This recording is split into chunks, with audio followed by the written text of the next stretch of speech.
Rimantas Greičius. Apsakymų knyga Dilgėlynų rojui. Apsakymas Kas mano, tas mano. Tolimais smetonmečio laikais vargelį varganame Baudikų kaimelyje vargo susiedais vadinami Ignas ir Pijus. Abu gan kuklius nuo savos mylėtos žemės gabalėlius savų prakaitų laistė.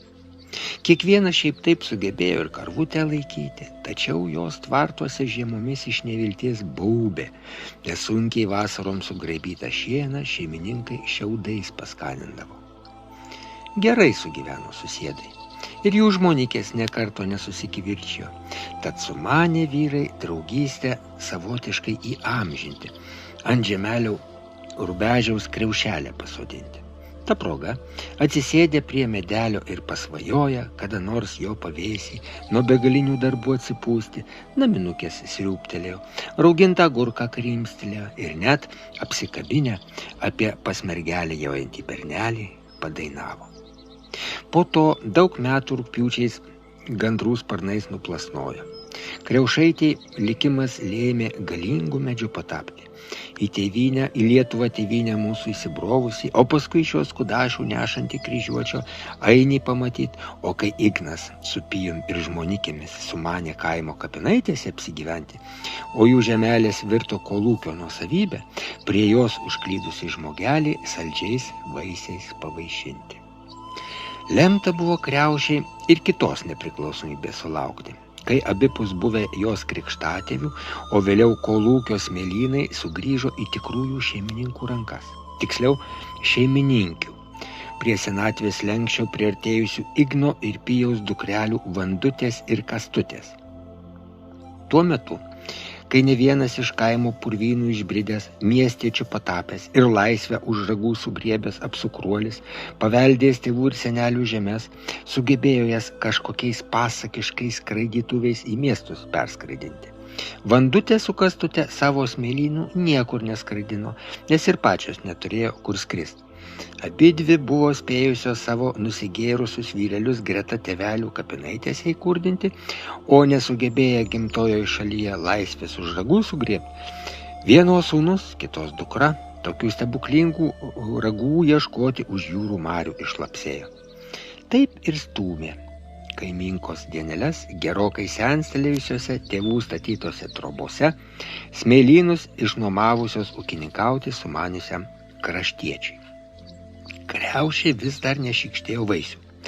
Tačiau vieną pavasarį ją žiauriai nuskrendė naujo ūkininko pasamdytas garsiosios kaimelio pletkų nešiotojos Mortos vyrelis traktorininkas Benas.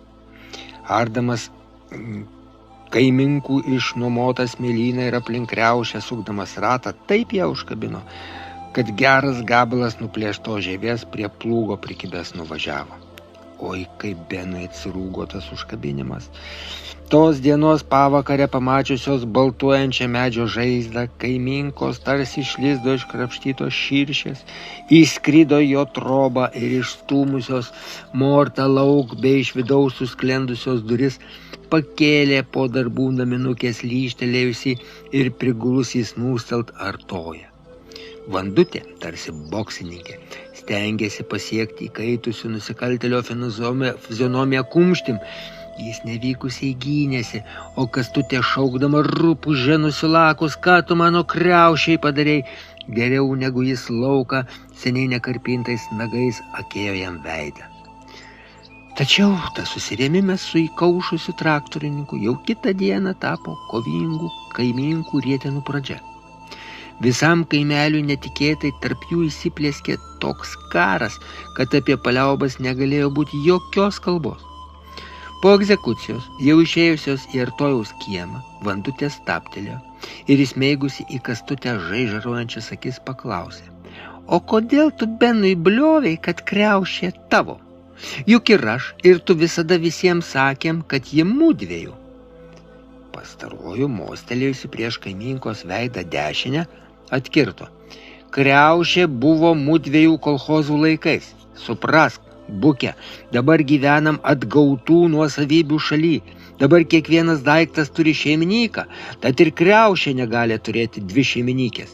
Negi nematei, kad didesnė dalis jo šakų link mano žemę žiūri, todėl ji mano. Ir įrėmusi į šonus, ką tik svarbų darbą atlikusias rankas su pasitenkinimu, riktelėjo.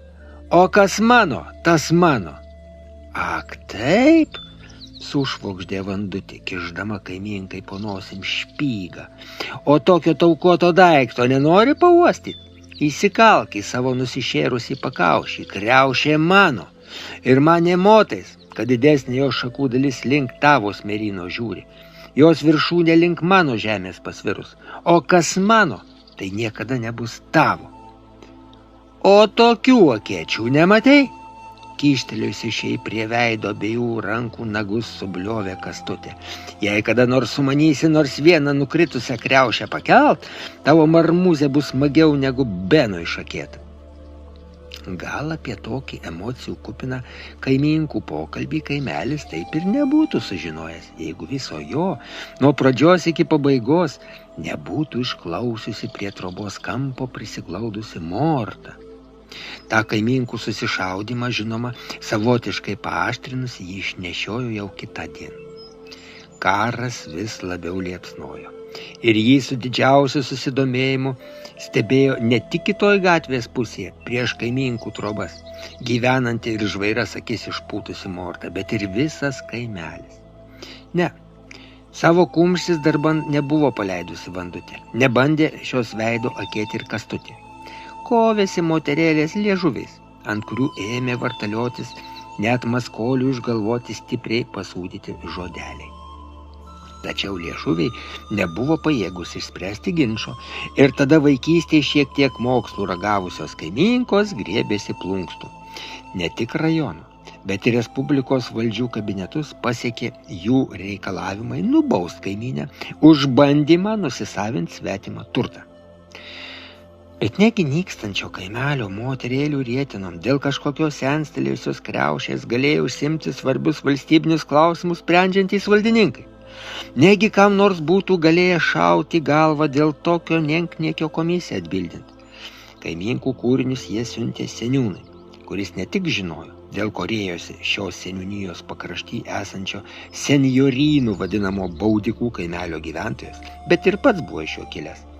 Kiekvieną jų rašliavai vietą surasdavo šiukšlių dėžiai. O kaimynkos vasarą vėl savo šiltnamiuose subrandino derlių, viena pomidorų, kita agurkų.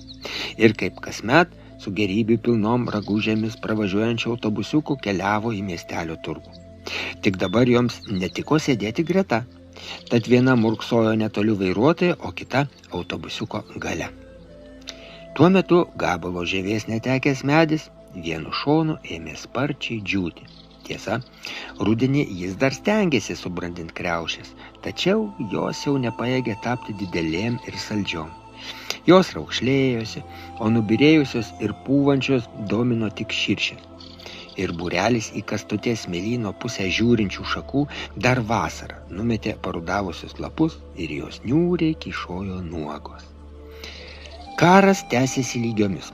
Frontas nejudėjo iš vietos, nes neatsirado jokios jėgos suinteresuotos paremti kurią nors kariaujančią pusę.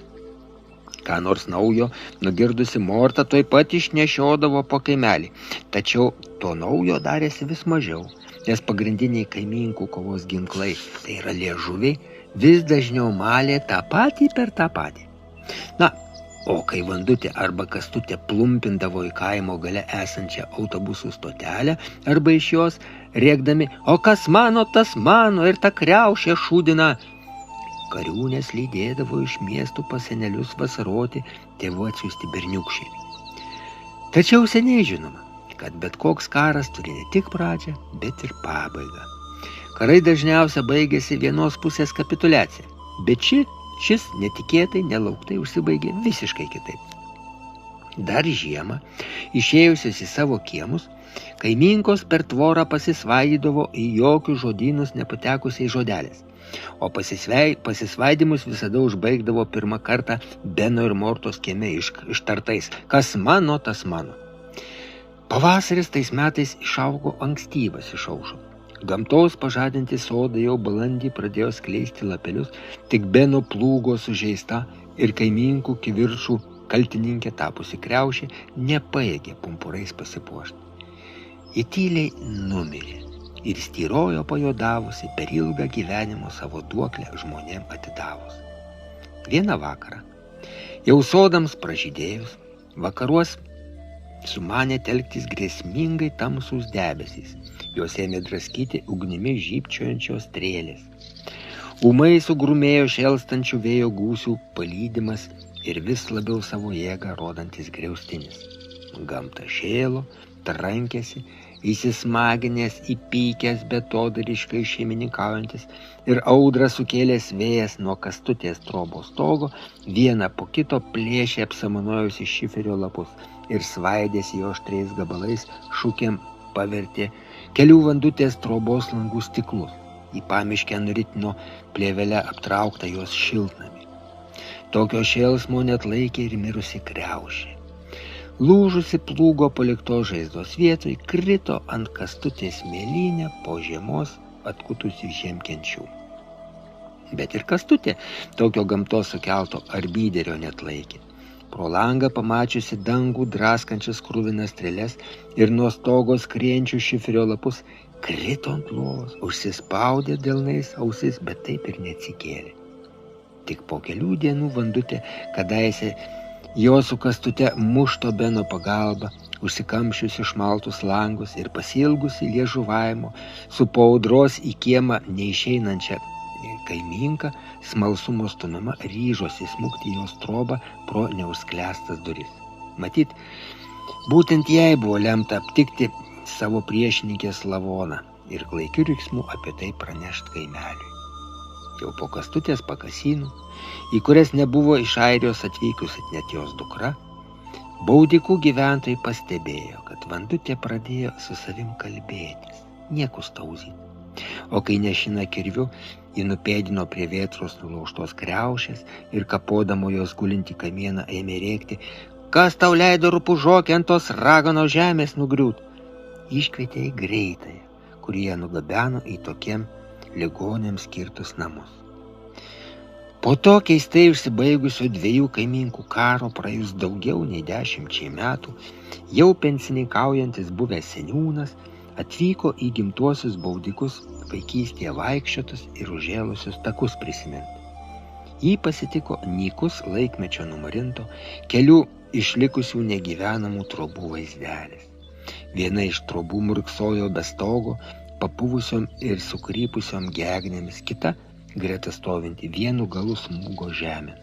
Abiejų langus dengė grubiai prikalti lentgaliai su kažkada kažkieno ranka raudonais dažais išpaišytais žodžiais ant vienos trobos lango lentų: "Kas mano", o ant gretimos: "Tas mano". 2023 metai.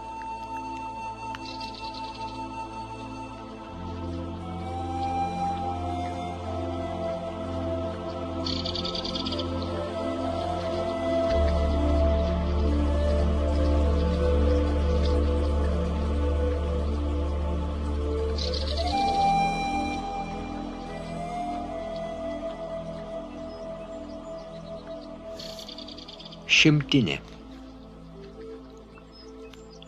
Prie tos parduotuvėlės esančioje nedidukėje aikštelėje visada sudėtinga tarp mašinų savajai vietą rasti. Ypač prasidėjusią žiemą, kai neskubama jos valyti. O pavykus pastatyti, paskui reikia sugebėti dar išnerti iš mašinų spūsties. Vos spėjus apsipirkti, išeinant iš parduotuvės, suzirzė Vyto kišeniai mobilusis. Nusmaukęs kaukę vyriškis atsiliepė. Skambinusi artimo bičiulio Arno žmona, kukčiodama pranešė klaikią naujieną. Staiga numirė 2 kart nuo to prakeikto kovido skiepytas jos vyras. Svirduliuodamas, tarsi galvos smūgio sulaukęs, Vytas atidarė mašinos dureles, klestelėjo prie vairo. Drebėjo rankos, pynėsi skambučio išjudintos mintys. Atbula mašina slystelės patižusio sniego košę išgirdo keistą barkštelėjimą. šiaip taip išvairiavęs iš aikštelės, matydamas savo greta įmanuojančios Arno žmonos, netrukus išvažiavo iš miestelio ir įsuko į plentą. O ten jau ir jo namai netoli. Bet čia jį piktai aplenkė ir toje pačioje juostoje sustojo juoda mašina.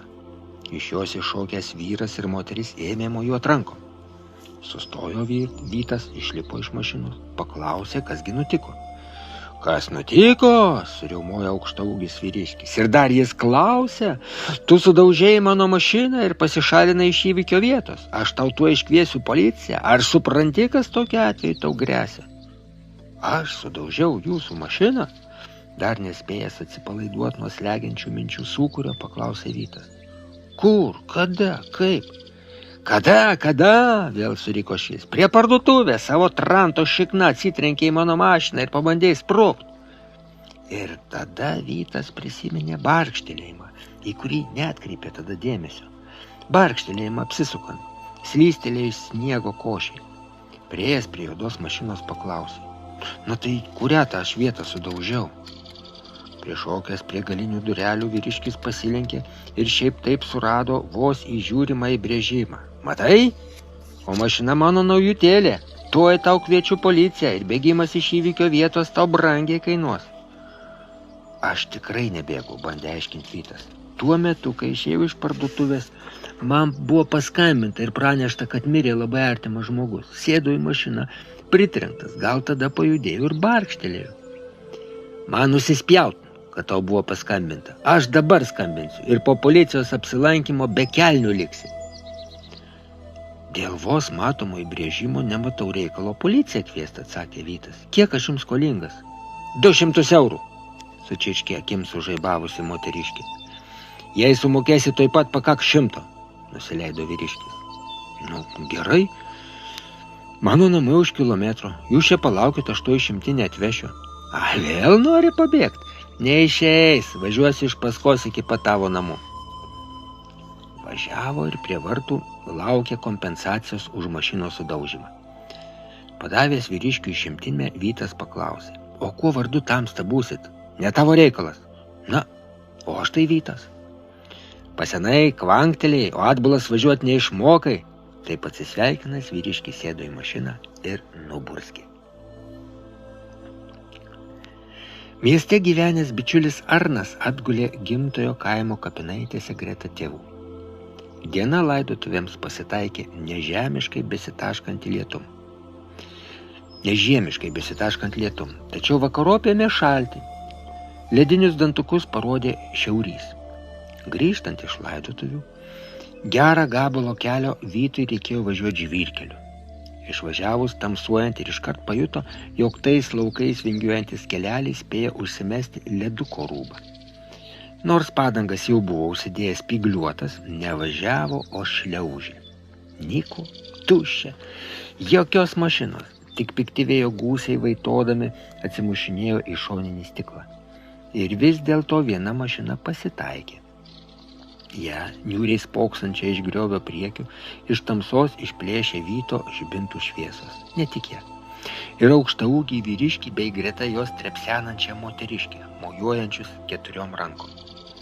Nustebo Vytas suvokęs, kad jo mašinos žibintų šviesoj ant kelio stovėjo ir pagalbos prašė ta porelė, kuri užvakar už vos įžiūrimą įbrėžimą iš jo išpešė 100. Kaipgi jiedu važiavo, kad atsidūrė griovy? Sustojęs išlipo, pasisveikino ir kadangi žibintai švietė jam į nugarą, suprato, kad porelė jo nepažino. Padėkit mums, gerbiamasis, iš griovio išsikapstyt, prabilo ne vyriškis, o moteriškė. Skolingi neliksim. Kožną dieną kaliau vyrui apauk ratu žeminiais kaliošais, o jie vis rytoj, štai jam ir rytoj. Jau gal valandą čia trepsim ir nors kokia mašina būt pasirodžius, reikėjo įsikviesti techninę pagalbą. Tai kad jie gražios sumelės pareikalaus, o čia dar ir telefonas nudvėsė. Išsiėmė Vytas iš bagažinės virvę, prikabino prie jų ir savo mašinos, liepė vyriškiui sėsti prie vairo ir užvedus variklį įjungti pirmą pavarą. O mintyse sukosi klausimas, nejaugi taip ir nepažino. Truputėlį pasispardžius ant slystkelio, ištempė Vyto mašina iš griovio tą juodą su kukliu jo autografu ant šono. krūptelėjo išgirdęs trinktelėjimo. Nutildęs variklį ir išlipęs suprato, kad ištemptoji įsirėžė jo mašinos kablį. Pašvietęs prožektorium pamatė pabirusias ant leduko juodosios kairiojo žibinto šukes. Tu rupūžė kvanktelės, tu vėl tais prakeiktais vasariniais kaliošais paslydai, mašiną jo šikną sudaužiai, mojuodama vyrui kumščiams sučičkė moteriškė. Priėjęs prie vyriškio Vytas paklausė. Kaipgi, ponuli, atsitiko? Pasenot, kvanktelėjot, o važiuot taip ir neišmokot? Ir kuo vis dėlto vardu tamsta būsit? Ar taip svarbu? Na, gal ir nesvarbu. O aš tai Vytas, tas, kuris užvakar žiauriai sudaužė jūsų mašiną. A, tai jūsų Mikešis. Nieko savo susitikimas. Policiją kviesim? Tai gal nereikia. Kiek jums skolingas? Na, už tokią paslaugą 200 reikėtų, atsakė Vytas. Ką? Sučičkė moteriškė. Už ne minutės netrukus į darbą 200, ar nebūsi plėšikas? Ar supranti, kiek tokios mašinos žibintas kainuos? Gūsiavo žiaudrus šiaurys, pažemė pūtė. Vėjo nupūsti moteriškiai žodžiai Vytą žeidė, bet jis susivaldė, atsakė ramiai. Na, atleiskit, ponia, pamiršau, kad jums už vyro žioplumą teks neblogai kišenę pakratyti, o man už minutės darbą pakaks ir 100. Paėmė Vytą 100, kai virpančiom rankom moteriškė ištraukė ją iš rankinuko, o vyriškis stovėjo ir tylėjo, tarsi pakelės tulpelį prarijęs. Paėmęs banknotą tarsi susigrebė. Bet gal vis dėlto aš be jūsų 100 apseisiu. Ja paukosiu šios mandros mašinos sukulto snukio taisymui, o važiuot slidžiu keliu jūsų vyreliui reikėtų išmokti. Moteriškė bandė sugriebti grąžinamą banknotą, tačiau jos ranka sudrebėjo, tad 100 nukrito ant kelio. Ir tada šiaurys ne tik ją pakėlė, bet čiupęs pažemio gūsių sviedė ją tamson. Sėdęs mašinon ir pajudėjęs, Vytas dar išgirdo moteriškės riksmą ir žvėrišką vyriškio riaumojimą. 2022 metai.